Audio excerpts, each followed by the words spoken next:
معكم رشيد أبو زيد وجذور عربية المسجلة في الخط المصري القديم. الناس اللي بتسمعني لأول مرة، إيه العلاقة بين جذور عربية والخط المصري القديم؟ من خلال دراسة عملتها بفضل من الخالق. إيه الدراسة دي؟ عبارة عن تتبع لجذور عربية في الخط المصري القديم، لقيتها مطابقة تمام التطابق، والأمثلة متعددة في المواقع اللي أنا بأضع فيها تلك المعلومة زي الفيسبوك أو التيك توك أو اليوتيوب. طيب دي مقدمة للناس اللي بتسمعني لأول مرة. طيب إيه اللي معايا في الفيديو ده؟ في عندي إن بالفتح فقط، مفيش ألف، وإن بالألف، وإن بالسكون. يا ترى في فروق هنا موجودة بين الثلاث جذور دول؟ أيوة في فروق. هنا المعنى بيختلف في كل مرة. طب هل ده علم نحو؟ أنا ماليش دعوة بالكلام ده. أنا لي دعوة بما توصلت إليه بفضل من الخالق، وهي حقيقة مؤكدة عن عربية وجذور عربية، وهي كلمة طيبة أصلها ثابت، يعني جدر أو جذر، وفرعها في السماء تؤتي أكلها كل حين بإذن ربها. أدخل في الموضوع على طول. إن بالفتح، وإن بالألف، وإن بالسكون. إيه معناهم؟ هطرح المعنى من خلال الخط المصري القديم، وناخد المعنى ونروح لكتاب الله ونبدأ نطابق ونشوف هل المعنى متطابق ولا غير متطابق. أخد إن بالفتح زي إيه؟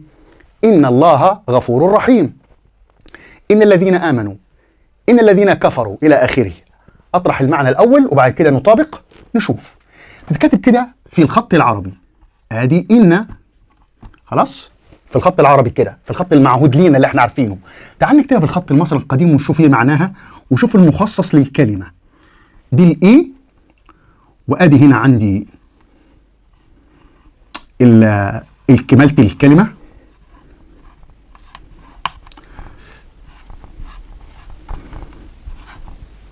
دي السمكة بتنطق إن. هوضح دلوقتي واحدة واحدة. هنا في المخصص معاي الباروكة، باروكة الشعر. طب ايه المعنى هنا؟ تعال نحلل بس واحدة واحدة. سعافة النخيل إيه، والسمكة دي بتنطق لوحديها إن، عشان بس اللي ما فهمش الخط المصري القديم. أنا درسته كويس وعارف تفاصيله جيدا بفضل من الخالق عز وجل. يعني دي لوحديها السمكة بتنطق إن لوحديها. بس المصري القديم بيجيب لك كده، بيجيب لك السمكة ويجيب لك دي النهاية الصوتية دي نون، نا. ده مخصص. ايه المخصص ده؟ ده خصلة الشعر أو الباروكة في المصرية القديمة. طب تعبر عن إيه؟ تعبر عن حالة اسمها كاركتر، الشخصية. يعني تعبر عن حاجة ناتشر، طبيعة خاصة. تعبر عن صفات ذات خصوصية، أداء ذو خصوصية. والله اسمها كده، أداء خاص بصاحبه. يعني إيه؟ نفسه. يعني إن بالفتحة تعبر، بتقول لك معناها إن هو نفسه، نفسه، أداؤه، نشاطه، شخصيته التي يظهر بها. صحيح. تعال نطابق. إن الذين آمنوا، إن الذين آمنوا. هنا إن تعبر عن إيه؟ عن شخصية الذين آمنوا، حالة ظهورهم، حالة الأداء بتاعهم، حالة أدائهم إيه؟ آمنوا. طيب إن الذين كفروا تعبر عن إيه؟ عن حالة أدائهم، حالة نشاطهم، حالة فعلهم، حالة خصوصيتهم في الأداء اللي هي إيه؟ كفروا. خلاص كده؟ طب خد عندك دي. إن الله غفور رحيم، يتعبر عن إيه؟ عن نفس الخالق، عن أدائه سبحانه وتعالى في ملكه. إيه أداؤه هنا؟ غفور رحيم.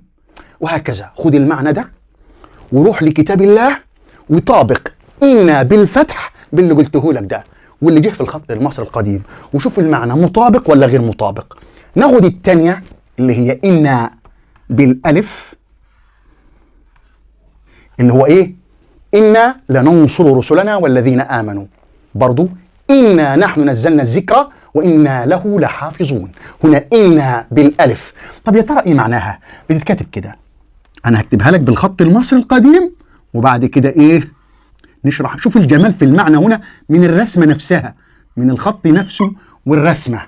وهنا عندي كمالة تاني.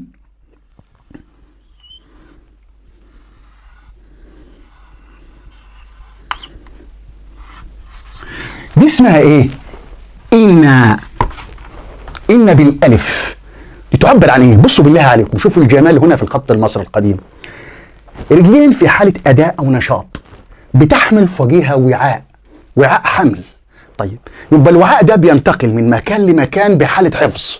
والله كده شوفوا الجمال.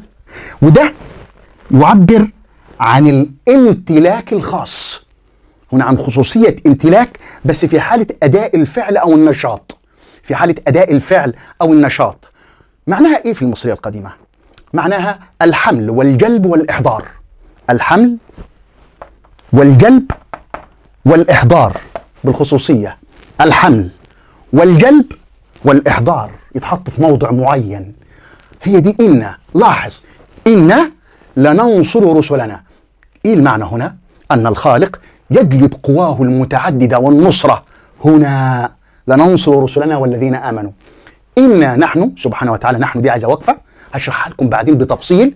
نزلنا الذكر وإنا له لحافظون. وإنا له لحافظون، حالة جلب وإحضار وحمل وحفظ كله مع بعضه كده. نشاط مستمر، نشاط شغال، نشاط في حفظ وفي جلب، في الجلب والإحضار والوضع.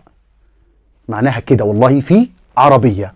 أدي إن، خد المعنى ده وروح لكتاب الله وطابق. أما ليه إن بالسكون؟ إن بالسكون تتكتب إزاي؟ تتكتب كده، إن كده. هنا سعابة النخيل على فكرة الجرة دي مع الرجلين اسمها إن، وساعات بتنطق إنه، وساعات بتنطق إني، زي إنني أنا الله. هنجرب نشوفها بعدين. إني بس خلينا في إن. أنا ما جبتلكش في حالة إنه حط لها مخصص تاني أو إضافة أخرى. هنا ده اسمها نا دي كمالة صوتية لدي، يعني دي الاتنين مع بعض يتنطقوا إن. خلاص كده انتهى. طب هنا إيه سعافة النخيل، ودي النون سكون اللي هي الموجة. طيب إيه معناها؟ معناها باي، من خلال، أو ثرو، يعني من خلال الأداء ده، من خلال الأداء ده.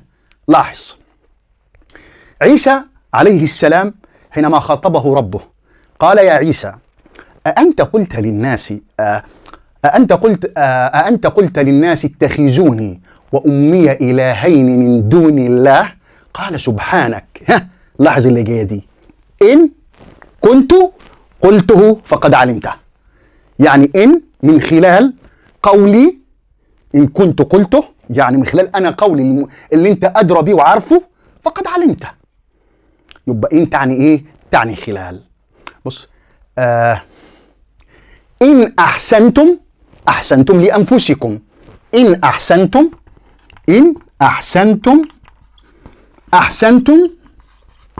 لأنفسكم. إيه وضع إن هنا؟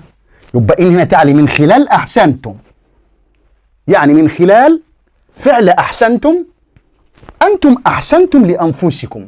فإن مش معناها إذا، لا. وإن برضو والله معناها تقارب لإذا، لأن إذا اسمها حالة الدخول في النشاط. إذا تسمى حالة الدخول في النشاط، يعني إن تساوي إذا. وإذا بتتكتب كده في المصرية القديمة، إذا بتتكتب كده.